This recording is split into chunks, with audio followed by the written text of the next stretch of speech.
sais que je m'occupe d'astrologie et que certains pourraient être tentés de m'opposer certaines traductions du Pentateuque où l'astrologie est condamnée. Alors, je ne vais pas m'appesantir très longtemps sur ce sujet, parce que je n'ai pas sous la main à l'instant le texte hébraïque, mais il est clair, j'en ai parlé d'ailleurs dans mon bouquin Le monde juif et l'astrologie, paru en 1985, qui est une thèse de doctorat de 79, soutenue à l'école pratique des études, 5e section, sous la direction de Georges Weida.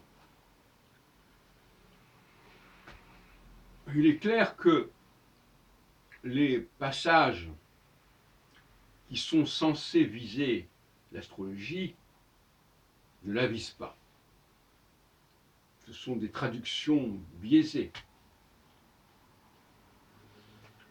Néanmoins, on est également choqué quand on entend toutes sortes de rabbins, quand on emploie l'expression Ovdei Koravim, ceux qui adorent, ceux qui servent les étoiles, comme l'expression même des païens ou des idolâtres. Je pense que le mot Koravim doit être mieux respecté que cela. D'ailleurs, Bar Korba, le grand héros de la révolte contre Rome en 135, ne portait-il pas le nom de Korav, Korba, puisque Bar Korba c'est de l'araméen, et comme Bar Mitzvah d'ailleurs. Et on sait l'importance de l'astrologie chez un grand nombre d'auteurs hébraïques du Moyen-Âge, à commencer par quelqu'un que j'ai traduit, Abraham ibn Ezra, qui est au XIIe siècle, et dont l'œuvre a été traduite en français, puis en latin, etc. En français d'époque, en roman, si on préfère. J'ai publié en 1977 avec une préface de Baïda, ma traduction. Donc, quelque part, il y a là quelque chose à préciser, parce qu'on ne peut pas laisser les choses comme ça. Alors que la divination soit condamnée, oui. Que certaines pratiques magiques soient condamnées, oui. Mais pas l'astrologie.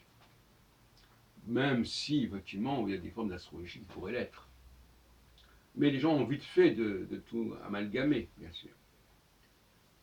Et ce serait très grave, parce que justement l'astrologie est appelée à jouer un rôle majeur et central au XXIe siècle et au siècle suivant. Non seulement jouer sur le plan de la recherche, mais sur le plan même religieux. Pourquoi? Parce que l'astrologie, le système astrologique, il a été établi par Dieu, par ce Dieu que nous adorons. Et explorer ce système, c'est lui rendre hommage. Et donc, si on décide de ne pas s'intéresser à ce système, on est mal parti pour être équitable avec ce Dieu. Bon, je rappellerai tout de même que, bien sûr, dans la Genèse, il est dit Dieu créa le ciel et la terre, où la terre et le ciel,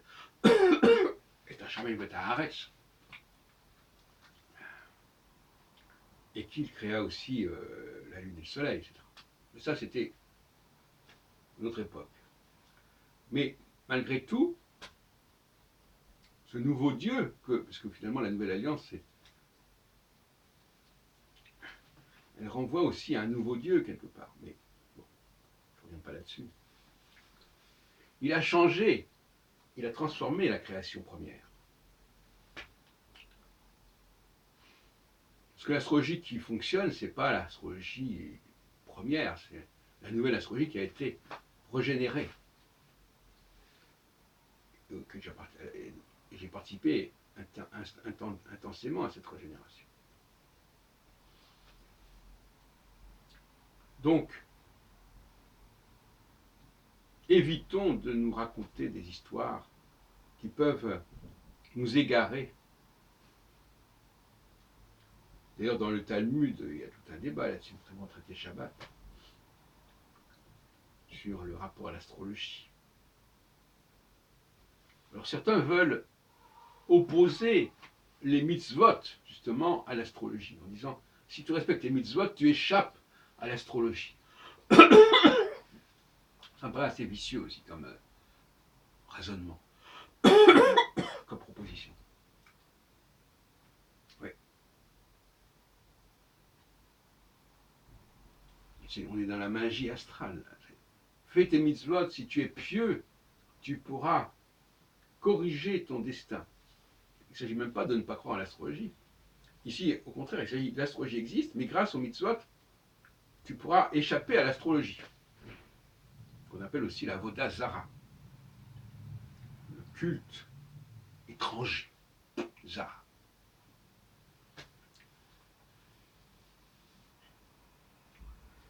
Voilà, donc c'est un domaine qui est très compliqué actuellement, et je constate en regardant toutes ces émissions qu'il n'est pas tellement abordé.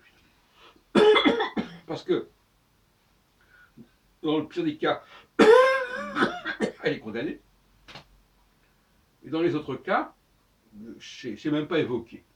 Alors que ça devrait être un sujet principal.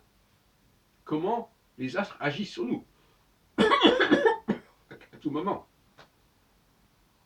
Puisque c'est aussi une façon de reconnaître le rôle de Dieu.